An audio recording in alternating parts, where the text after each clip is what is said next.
আমার নাম মিতা। আমার স্বামী শহরে ট্যাক্সি চালিয়ে জীবিকা নির্বাহ করতেন। একদিন বাজার সেরে আমি যেই না বাড়িতে পা দিয়েছি, অমনি বাড়ির মালকিনের গলা ফাটানো চিৎকার আমার কানে ভেসে এলো। সেই আওয়াজ শুনে আমি দৌড়ে বাড়ির ভেতরে ঢুকতেই এমন এক দৃশ্য দেখলাম, যা দেখে ভয়ে আমার বুকের রক্ত হিম হয়ে গেল। আমাদের ভাড়া বাড়ির মালকিনের সঙ্গে আমার স্বামী জোর করে অশালীন আচরণ করার চেষ্টা করছিল। আর কী কারণে সে এমন একটি জঘন্য কাজ করতে যাচ্ছিল, সেই কারণটা যদি আপনারা শোনেন, আপনারাও অবাক হয়ে যাবেন। মানুষ যে কতটা নিচে নামতে পারে তা ভাবলেও শরীর শিউরে ওঠে। আসলে আমি ছিলাম এক সাধারণ গ্রামের মেয়ে, এবং আমার যার সাথে বিবাহ হয়েছিল সে শহরের ট্যাক্সি চালাতো। তার নাম ছিল রতন। আমাদের বিয়ের প্রায় 1 বছর কেটে গিয়েছিল, কিন্তু আমার স্বামী আমাকে তার সাথে শহরে নিয়ে আসতে কিছুতেই রাজি ছিল না। আমি অনেক অনুরোধ করার পর অবশেষে বিয়ের 1 বছর বাদে সে আমাকে শহরে নিয়ে আসে।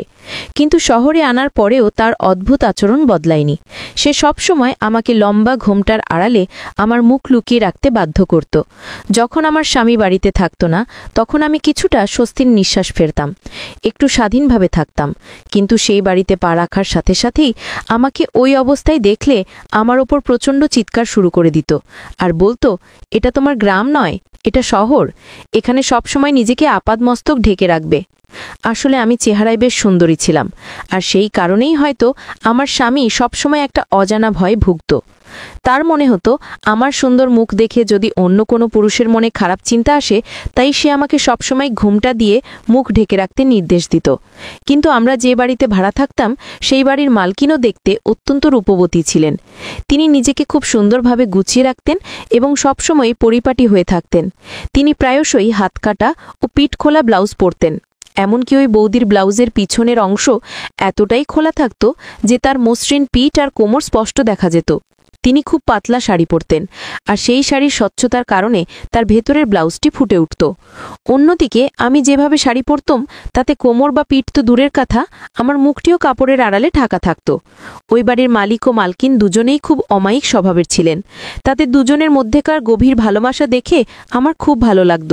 অথচ আমার স্বামী আমাকে শহরে নিয়ে আসার পর আমার সাথে যে ধরনের দুর্ব্যবহার শুরু করেছিল, তা শুনলে আপনাদেরও আত্মা কেঁপে উঠবে। একদিন বাড়ির মালিক আমাদের ঘরে এসেছিলেন আমার স্বামীর সঙ্গে বাড়ি সংক্রান্ত কিছু বিষয়ে কথা বলতে। সেই সময় আমার স্বামী রুটি কাটছিল, আর আমি রান্নাঘরে ব্যস্ত ছিলাম। তখন আমার স্বামী আমার নাম ধরে ডেকে বলল, মিতা, একটা আলাদা প্লেটে আরও 2টো রুটি নিয়ে এসো। স্বামীর কথা মতো আমি রান্নাঘর থেকে রুটির থালাটা নিয়ে বের হতেই দেখলাম বাড়ির মালিক আমার স্বামীর সঙ্গেই বসে আছেন। সেই মুহূর্তে আমার মুখে ঘোমটা ছিল না, তাই বাড়ির মালিকের দৃষ্টি আমার মুখের ওপর স্থির হয়ে গিয়েছিল। ওদিকে আমার স্বামী তোর আগে বড় বড় চোখ করে আমার দিকে তাকিয়েছিল। আমি তখন ভয়ে থরথর করে কাঁপতে কাঁপতে তাড়াতাড়ি মুখটা ঘোমটা দিয়ে ঢেকে ফেললাম। সেদিন বাড়ির মালিক চলে যাবার পর আমার স্বামী রান্নাঘর থেকে আমার হাত ধরে হিড়হিড় করে টানতে টানতে শোবার ঘরে নিয়ে গেল। তারপর বিছানার ওপর আমাকে ধাক্কা মেরে ফেলে দিয়ে নিজের প্যান্ট থেকে বেল্ট বের করে আমায় নির্মমভাবে পেটাতে শুরু করলো। সে চিৎকার করে বলছিল, তোকে কতবার বারণ করেছি, এটা তোর গ্রাম নয়, এটা শহর। এখানকার মানুষ ভালো নয়। আজ বাড়ির মালিক তোকে কিরকম খারাপ চোখে দেখছিল, সেটা কি তুই খেয়াল করেছিস? তোকে দেখার পর ওর যদি কুমতলব জাগে আর তোর সাথে যদি কোনো অঘটন ঘটিয়ে পালে, তখন কি হবে? এই কথাগুলো বলতে বলতে সে তার প্যান্টের বেল্টটা খুলে আমাকে প্রচণ্ড মেরেছিল। সে যখন আমাকে মারছিল, তখন আমি ব্যথায় চিৎকার করে কেঁদে তার হাত ধরে অনুরোধ করেছিলাম আমাকে ছেড়ে দেবার জন্য। এর পরের দিন সকালেই বাড়ির মালকিন আমাদের ঘরে এসে জিজ্ঞেস করলেন, মিতা, তুমি কাল রাত্রে অমন করে চিৎকার করছিলে কেন? তোমার স্বামী কি তোমাকে মেরেছে? আমাকে সত্যি কথাটা খুলে বলো। আমি তখন বাড়ির মালকিনকে বলেছিলাম, না বৌদি, তেমন কোনো ব্যাপার নয়। আমি সেদিন তাকে অন্য কথা বলে বিষয়টি এড়িয়ে গিয়েছিলাম। বাড়ির মালকিন এতটাই ভালো মনের মানুষ ছিলেন যে তিনি প্রায়শই আমাকে বলতেন, আরে মিতা, তুমি নিজের জন্য কিছু ভাবো। সারাক্ষণ কেন এমনভাবে ঘোমটার আড়ালে মুখ লুকিয়ে রাখো? নিজের মতো করে বাঁচার অধিকার তো তোমারও আছে। মানুষ তো শুধু অন্যকে দেখানোর জন্য সাজে না, মেয়েরা নিজেদের ভালো লাগার জন্যও সাজগোজ করে। আর তুমি তো দেখতে এত সুন্দর, যদি একটু সেজেগুজে থাকো তাহলে তোমাকে আরও অনেক বেশি সুন্দর দেখাবে। মালকিন যখন আমাকে একটু পরিপাটি হয়ে থাকার কথা বলতেন তখন আমি ভয়ে একেবারে সিটিয়ে গিয়ে বলতাম, না না, আমি যেমন আছি তেমনই ঠিক আছি, আমার সাজগোজ করার কোনো প্রয়োজন নেই। বাড়ির মালকিন আমাকে এতটাই স্নেহ করতেন যে তিনি প্রায়শই তার সুন্দর শাড়ি আর ব্লাউজ আমাকে দিয়ে বলতেন, তুমি এই ধরনের পোশাক পরলে তোমাকে খুব সুন্দর লাগবে। কিন্তু আমি আমার স্বামীর ভয়ে প্রতিবার মালকিনকে ফিরিয়ে দিতাম। কিন্তু সেদিন আমার স্বামী ট্যাক্সি নিয়ে শহরের বাইরে গিয়েছিল এবং জানিয়েছিল যে তার ফিরতে বেশ রাত হবে। সেই সুযোগে বাড়ির মালকিন আমাকে বললেন, আজ তো তোমার স্বামী বাড়িতে নেই, এটাই ভালো সুযোগ। আজ আমি তোমাকে খুব সুন্দর করে সাজিয়ে বাইরে বেড়াতে নিয়ে যাব। আমরা দুজনে মিলে খুব কেনাকাটা করব, দেখবে তোমার খুব ভালো লাগবে। আর আমি খুব ভালো করেই জানি যে তোমার স্বামী তোমার ওপর অত্যাচার করে। কেন করে সেটাও আমার অজানা নয়। তোমার স্বামী চায় তুমি সারা জীবন লম্বা ঘোমটা টেনে ঘরের কোণে বসে থাকো। আমি জানি সে তোমাকে বাড়ির বাইরেও যেতে দিতে চায় না। কিন্তু তোমারও তো ইচ্ছে করে আমাদের মতো একটু সেজে গুজে বাইরে ঘুরতে, তাই না? তাই আজ আমি তোমার কোনো অজুহাত শুনব না। আজ আমি তোমাকে নিজের হাতে সুন্দর করে সাজাবো। সেদিন কি হলো জানি না, বাড়ির মালকিনের কথাগুলো শুনে আমার মনের ভেতরেও একটা আশা জেগে উঠল।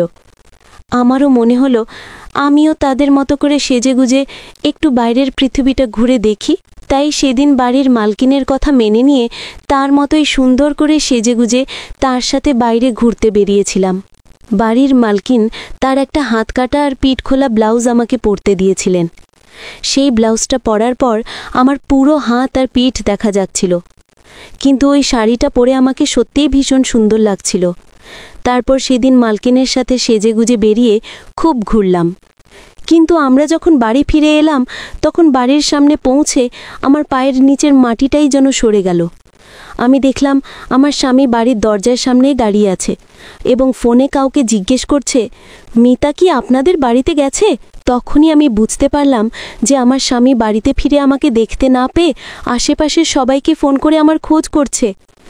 আসলে সেদিন আমার স্বামীর রাতে ফেরার কথা থাকলেও তার গাড়িতে কিছু সমস্যা হওয়ায় সে মাঝপথেই গাড়িটা মেকানিকের কাছে লিখে দিয়ে বাড়িতে ফিরে এসেছিল। হঠাৎ করে স্বামীকে বাড়ির সামনে দেখে আমি ভয়ে একেবারে জমে গেলাম। আমি মালকিনকে অর্থাৎ বৌদিকে বললাম, বৌদি তুমি কিছু একটা করো, আমার স্বামী যদি আমাকে এই পোশাকে দেখে ফেলে তাহলে সে আমাকে আস্ত রাখবে না। তখন বৌদি একটা বুদ্ধি বের করল। আমি সেই মুহূর্তে ভয়ে একটা গাছের আড়ালে লুকিয়ে পড়লাম।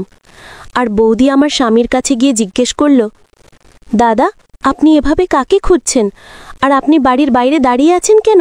তখন আমার স্বামী বলল, মিতাকে বাড়িতে পাচ্ছি না, ও নিজের ফোনটাও রেখে গেছে, বুঝতে পারছি না কোথায় গেল। ও তো সাধারণত বাড়ি থেকে বেরোয় না, তাহলে গেল কোথায়? আমি তো গত 10 মিনিট ধরে এখানেই দাঁড়িয়ে আছি, কিন্তু ওর কোনো পাত্তা নেই। তখন বৌদি অর্থাৎ মালকিন চালাকি করে আমার স্বামীকে বলল, দাদা আপনি একটা কাজ করুন, এখানে এভাবে দাঁড়িয়ে না থেকে আমার সাথে ঘরের ভেতরে চলুন, আমি আপনাকে চা করে দিচ্ছি। মিতা হয়তো সবজি কেনার জন্য বাজারে গেছে। আপনি যতক্ষণ আমার হাতে চা খাবেন ততক্ষণে মিতা ঠিক বাড়ি ফিরে আসবে। এই বলে বৌদি আমার স্বামীর হাত ধরে টেনে বাড়ির ভেতরে নিয়ে গেল চা খাওয়ানোর অজুহাতে। আমার স্বামী বৌদির সাথে তার ঘরে যাওয়ার পরই আমি তাড়াতাড়ি গাছের আড়াল থেকে বেরিয়ে চুপি চুপি ঘরে ঢুকে গেলাম। দ্রুত নিজের পরনের শাড়িটা খুলে আলমারির ভেতরে লুকিয়ে রাখলাম। তারপর রান্নাঘর থেকে একটা ব্যাগ নিয়ে তার মধ্যে কয়েকটা আলু আর টমেটো ভরে আবার বাড়ির থেকে বেরিয়ে গেলাম এবং সেই গাছের আড়ালেই গিয়ে আবার লুকিয়ে পড়লাম। মালকিনের ঘর থেকে আমার স্বামী 10 মিনিট পর যখন বেরিয়ে এলো ঠিক তখনই আমি মুখে ঘোমটা দিয়ে সেই গাছের আড়াল থেকে বেরিয়ে তার সামনে গেলাম। আমার স্বামী আমাকে দেখেই রাগী গলায় জিজ্ঞাসা করল, এতক্ষণ কোথায় ছিলে তুমি? আমি তখন ব্যাগটা খুলে দেখিয়ে বললাম, সবজি কিনতে গিয়েছিলাম। আমি যখন তাকে প্রথমবার বললাম যে সবজি কিনতে বাইরে গিয়েছিলাম তখন সে বাড়ির মালকিনের সামনেই আমার ওপর রেগে গিয়ে বলল, সবজি কিনতে 1 ঘন্টা সময় লাগে, মিথ্যে কথা বলার আর জায়গা পাও না, সত্যি করে বলো কোথায় ছিলে তুমি? আমি তখন ভয়ে কাঁপতে কাঁপতে আবার মিথ্যে করে বললাম, দর্জির কাছে একটা জামা সেলাই করতে দিয়েছিলাম, সেই জন্যই ফিরতে এত দেরি হয়ে গেল। আমার স্বামী সেদিন বুঝতেই পারেনি যে আমি আর বৌদি মিলে তাকে মিথ্যে কথা বলেছি, কিন্তু তার 2-1 দিন পরেই আমার স্বামী যখন আলমারি খুলে তার কিছু কাগজপত্র বের করতে গেল তখন বাড়ির মালকিনত দেওয়া সেই হাতকাটা ব্লাউজ আর শাড়িটা তার চোখে পড়ে গেল। সেটা দেখেই আমার স্বামী প্রচণ্ড রেগে গিয়ে জিজ্ঞেস করল, এই ধরনের শাড়ি আর ব্লাউজ আমার আলমারিতে কি করছে? আমি তখন আবার একটা মিথ্যে কথা বানিয়ে বললাম যে ওই ব্লাউজটা বৌদি আমাকে সেলাই করার জন্য দিয়ে গেছেন। সেদিন অনেক কষ্টে একটা মিথ্যে অজুহাত দিয়ে আমি স্বামীর মারের হাত থেকে বেঁচে গিয়েছিলাম। আমার কথা শুনে সে আর কিছু বলেনি। আসলে আমি ভুলেই গিয়েছিলাম যে বৌদির শাড়ি আর ব্লাউজটা ফেরত না দিলে আমার স্বামী আমাকে সন্দেহ করতে পারে, আর যদি সে সত্যিটা জেনে যেত তাহলে তো আমাকে জ্যান্ত মাটিতে পুঁতে ফেলতো। এরপর আমি তাড়াতাড়ি করে বৌদির শাড়ি আর ব্লাউজটা তাকে ফেরত দিয়ে এসেছিলাম। সেই ঘটনার পর থেকে আমি সুযোগ পেলেই বৌদির সাথে সেজেগুজে বাইরে ঘুরতে যেতাম, আর এই বিষয়ে আমার স্বামীর কোনো ধারণাই ছিল না। এভাবেই আমার দিনগুলো বেশ ভালোই কাটছিল। স্বামী যখন বাড়িতে থাকতো না তখন আমি বাইরে যেতাম, আর সে যখন বাড়িতে থাকতো তখন আমি ঘোমটা দিয়ে থাকতাম। সে তার কাজে বেরিয়ে গেলেই আমি আবার বৌদির সঙ্গে সেজেগুজে বাইরে ঘুরতে যেতাম। সেদিনও আমি আর বৌদি বাইরে ঘোরাঘুরি করে যখন বাড়ি ফিরলাম তখন বৌদি আমাকে বলল, আমিও তোমার সাথে তোমার ঘরে যাই, তুমি তাড়াতাড়ি শাড়িটা খুলে আমাকে দিয়ে দাও আর নিজের শাড়িটা পরে নাও, না হলে তোমার স্বামী জানতে পারলে আবার তোমার ওপর সন্দেহ করবে। এরপর আমরা দুজন যখন ঘরের ভেতরে পা রাখলাম তখন আমার মাথায় যেন আকাশ ভেঙে পড়ল, কারণ আমার স্বামী ঘরের বিছানাতেই বসেছিল, আর সে আমাকে আর বৌদিকে দেখে একটা শয়তানি হাসি দিয়ে বলল, তুই কি ভেবেছিলিস এভাবে মিথ্যে কথা বলে হাত কাটা ব্লাউজ পরে বাইরে ঘুরে বেড়াবি আর আমি কিছুই জানতে পারবো না? তারপর সে বিছানা থেকে উঠে এসে আমার চুলের মুঠি ধরে বলল, এভাবে নিজের পিঠ আর পেট দেখিয়ে বাইরের ছেলেদের নিজের দিকে টানার জন্য বাইরে যাস, তাই না? সেই যখন আমার চুলের মুঠি ধরেছিল তখন বাড়ির মালকিন আমার স্বামীর হাত ধরে বলল, মিতাকে ছেড়ে দিন, ওকে এভাবে মারার কোনো অধিকার আপনার নেই। আমার স্বামী তখন আরও বেশি রেগে গিয়ে বাড়ির মালকিনকে বলল, তুমি এখান থেকে বেরিয়ে যাও, আমাদের দুজনের মাঝে কথা বলার কোনো অধিকার তোমার নেই। আর আজ যা কিছু হচ্ছি তার জন্য একমাত্র তুমিই দায়ী। তুমি আমার বউকে খারাপ রাস্তায় নিয়ে গেছো। এরপর সে বৌদিকে আমাদের ঘর থেকে বের করে দিয়ে দরজা বন্ধ করে দিল। তারপর সে আমাকে প্রচণ্ড মেরেছিল, আমার গলা টিপে ধরেছিল, যার ফলে আমার গলার দাগ হয়ে গিয়েছিল। আমাকে মারার পর সে সোজা বাড়ির মালকিনের ঘরে ঢুকে তার গলা টিপে ধরে বলল, তোমার এত সাহস হয় কি করে আমার বউকে নিজের মতো বেহায় আর নির্লজ্জ বানানোর? তোমাদের তো লজ্জা শরমের বালাই নেই, তোমরা তো পোশাক ছাড়াও বাইরে চলে যেতে পারো, তাই বলে কি তুমি আমার বউকেও তোমার মতো বানাবে? তখন বাড়ির মালকিন আমার স্বামীর গালে সজোরে একটা চড় মেরে বলল, তোর সাহস হয় কি করে আমার ঘরে ঢুকে আমাকে এভাবে স্পর্শ করার? এই বলে বাড়ির মালকিন আমার স্বামীকে ধাক্কা দিয়ে নিজের ঘর থেকে বের করে দিয়েছিল। ওই ঘটনার 2 দিন পর আমার স্বামীর মোবাইলে আমি যা দেখেছিলাম তাতে আমার মাথা ঘুরে গিয়েছিল, কারণ আমার স্বামী লুকিয়ে নিজের মোবাইলে একটি মেয়ের ভিডিও দেখছিল। আমি যখন তার কাছে গেলাম তখন ওই মেয়েটির মুখ দেখে আমার পায়ের নিচের মাটিটাই যেন সরে গেল। আমার স্বামী যে মেয়েটির ভিডিও দেখছিল সে আর কেউ নয়, আমাদের বাড়ির মালকিন। আসলে বাড়ির মালকিন যখন স্নান সেরে এসে পোশাক ছাড়া অবস্থায় নিজের শরীরে ক্রিম লাগাচ্ছিলেন, সেই সময় আমার স্বামী জানালার ফাঁক দিয়ে নিজের মোবাইলে বৌদির সেই অবস্থার ভিডিও করে রেখেছিল। আমি যখন আমার স্বামীকে বলেছিলাম, তোমার লজ্জা করে না আমাদের বাড়ির মালকিনের এমন অবস্থার ভিডিও নিজের মোবাইলে তুলে রেখেছ? আমি এক্ষুনি সব কথা মালকিনকে গিয়ে বলে দেব, না হলে তুমি এক্ষুনি নিজের মোবাইল থেকে বৌদির ভিডিওটা ডিলিট করো। আমি যখন স্বামীকে এই হুমকি দিয়েছিলাম তখন সে আমাকে প্রচণ্ড মেরেছিল এবং ঘরের ভেতরে দড়ি দিয়ে বেঁধে রেখেছিল। সে বলেছিল, তোর ওই মালকিন আমাকে অপমান করেছে, আমাকে চড় মেরেছে, এর প্রতিশোধ আমি নিয়েই ছাড়ব। এই কথা বলে আমার স্বামী বৌদির ঘরে গিয়ে তার সেই ভিডিওটি দেখিয়েছিল। তখন বৌদি বলেছিল, ওই ভিডিওটি যদি আমার স্বামী তার মোবাইল থেকে ডিলিট না করে তাহলে তিনি থানায় গিয়ে তার নামে অভিযোগ করবেন। আমার স্বামী বাড়ির মালকিনের এই হুমকিতে আরও রেগে গিয়ে জোর করে তার শাড়ি ও ব্লাউজ খুলে তার সঙ্গে নোংরামি করার চেষ্টা করেছিল। এমনকি ব্লাউজ খোলার পর বৌদির নরম শরীরে এমনভাবে দাঁত বসিয়ে দিয়েছিল যে সেখান থেকে রক্ত বের হতে শুরু করেছিল। আমার স্বামী বৌদির সাথে আরও খারাপ কিছু করার আগেই ওই বাড়ির মালিক বাড়িতে এসে উপস্থিত হন। আসলে আমার আগেই সন্দেহ হয়েছিল যে আমার স্বামী বৌদির সাথে খারাপ কিছু করার পরিকল্পনা করছে। শুধু তাই নয়, আমি আগেই দেখে ফেলেছিলাম যে আমার স্বামী বাড়ির মালকিনের আপত্তিকর অবস্থার ভিডিও করেছে। আমি সেদিন রাতেই বাড়ির মালিককে ফোন করে সব কথা জানিয়ে দিয়েছিলাম যে আমার স্বামী বৌদির সাথে খারাপ কিছু করতে পারে এবং তারা যেন সতর্ক থাকে। যেহেতু আমি আমার স্বামীকে খুব ভালোভাবেই চিনতাম, আমি এটাও জানতাম যে বৌদি তাকে চর মেরে অপমান করার পর সে চুপ করে বসে থাকার পাত্র নয়। আমার কথা শোনার পর সেদিন বাড়ির মালিক বাড়ির আশেপাশেই ছিলেন। এরপর বাড়ির মালকিন যখন আমার স্বামীর অত্যাচার সহ্য করতে না পেরে চিৎকার ও ধস্তাধস্তি শুরু করেছিলেন, ঠিক তখনই বাড়ির মালিক ঘরের ভেতরে ঢুকে আমার স্বামীকে বেদম মেরেছিলেন। তিনি বলেছিলেন, তুই একটা অত্যন্ত নিচু মনের মানুষ। আমি স্বপ্নেও ভাবতে পারিনি যে তুই আমার স্ত্রীকে স্পর্শ করার সাহস করবি। তোদের মতো মানুষকে আমি নিজের বাড়িতে ভাড়া দিয়ে অনেক বড় ভুল করেছি। আমার স্ত্রী অনেক আগেই তোর ব্যাপারে আমাকে বলেছিল যে তুই কিভাবে মিতাকে মারধর করিস। এত জঘন্য মানসিকতা নিয়ে তুই জীবনে কোনো দিনও এগোতে পারবি না। আর তোর মতো কিছু মানুষের জন্যেই মেয়েরা নিজেদেরকে কোথাও সুরক্ষিত মনে করে না। তুই যে মেয়েদের পোশাক নিয়ে কথা বলিস, যে মেয়েরা ছোট পোশাক পরে শুধু ছেলেদের আকর্ষণ করার জন্য, এটা তো সম্পূর্ণ ভুল ধারণা। অনেক মেয়ে নিজেদের ভালো লাগার জন্য সুন্দর পোশাক পরে। তার মানে এই নয় যে ছোট পোশাক পরা প্রত্যেকটা মেয়েই খারাপ। কিছু খারাপ যেমন থাকে, তেমন অনেক ভালো মেয়েও থাকে। আমার স্বামী তো জানতই না যে আমি আগে থেকেই সবকিছু বাড়ির মালিককে বলে রেখেছিলাম। এরপর বাড়ির মালিক যখন তাকে পুলিশের হাতে তুলে দেওয়ার হুমকি দিলেন, তখন আমার স্বামী বাড়ির মালিক ও মালকিনের পা ধরে ক্ষমা চাইতে শুরু করলো। এমনকি বাড়ির মালকিন যখন বললেন যে একে পুলিশের হাতে দিতেই হবে, এই শয়তানটাকে আমি কোনোদিনও ক্ষমা করতে পারবো না, তখন আমার স্বামী আমার পা ধরে বলল, মিতা, তোমার তো মালকিনের সাথে ভালো সম্পর্ক। তুমি মালকিনকে বলো সে যেন আমাকে ক্ষমা করে দেয়। আমি কালকের মধ্যে এই বাড়ি ছেড়ে গ্রামের বাড়িতে চলে যাব। আমি অনেক বড় ভুল করে ফেলেছি। এই ভুল আর কখনো হবে না।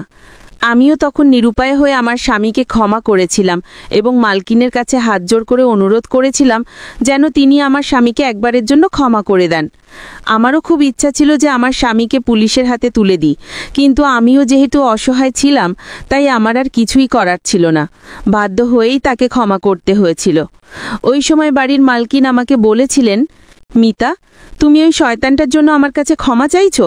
যে শয়তানটা তোমাকে সামান্য কারণে মারধর করে, যে তোমার কাছ থেকে তোমার সমস্ত স্বাধীনতা কেড়ে নিয়েছে, যে তোমাকে নিজের মতো করে বাঁচতে দেয় না, তুমি তার জন্য ক্ষমা চাইছো?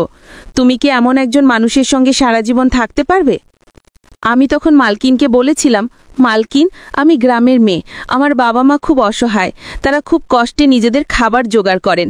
তাই আমি যদি আমার স্বামীকে পুলিশের হাতে দিয়ে দিই, তাহলে আমার জীবনটা কিভাবে চলবে? তাই আমার কাছে আর কোনো উপায় নেই। আমি আমার স্বামীকে শেষ একটা সুযোগ দিতে চাই। এরপরেও যদি সে আমার সাথে এমন খারাপ ব্যবহার করে, তাহলে আমি তাকে ছেড়ে দিতে এক মুহূর্ত ভাবব না। এরপর মালকিন আমাকে বলেছিলেন, তোমার যদি ভবিষ্যতে কোনো অসুবিধে হয়, তাহলে অবশ্যই আমাকে ফোন করে জানাবে, আমি তোমাকে সাহায্য করব। এর পরের দিন সকালেই আমি মালকিনের বাড়ি ছেড়ে দিয়ে আমার স্বামীর সঙ্গে গ্রামের বাড়ির উদ্দেশ্যে রওনা হয়েছিলাম। গ্রামের বাড়িতে আসার পর আমার স্বামীর স্বভাবে বেশ কিছুটা পরিবর্তন এসেছিল। আমি গ্রামের বাড়িতে আসার পরেও মালকিনের সঙ্গে যোগাযোগ রেখেছিলাম, আর তার সাথে রোজ ফোনেই কথা বলতাম। আমার স্বামী আগের চেয়ে নিজেকে অনেক বদলে ফেলেছে। গ্রামে আসার পর সে আমাকে কোথাও ঘুরতে নিয়ে গেলে আমার মুখে আর লম্বা ঘোমটা দিত না। এখন আমি আমার স্বামীর সঙ্গে মোটামুটি ভালোই আছি। শহর থেকে গ্রামে ফিরে আসার পর থেকে সে এখন পর্যন্ত আমার গায়ে একবারও হাত তোলেনি। তবে সে যদি ভবিষ্যতে কোনো দিনও আমার গায়ে হাত তোলে, তাহলে কিন্তু আমি তাকে ছেড়ে অবশ্যই আমার বাবা মায়ের কাছে ফিরে যাব। বন্ধুরা, আজকের গল্পটি এখানেই শেষ করছি। গল্পে কোনো ভুল ত্রুটি হয়ে থাকলে ক্ষমা করে দেবেন। গল্পটি ভালো লাগলে অবশ্যই লাইক, শেয়ার এবং সাবস্ক্রাইব করতে ভুলবেন না। ধন্যবাদ।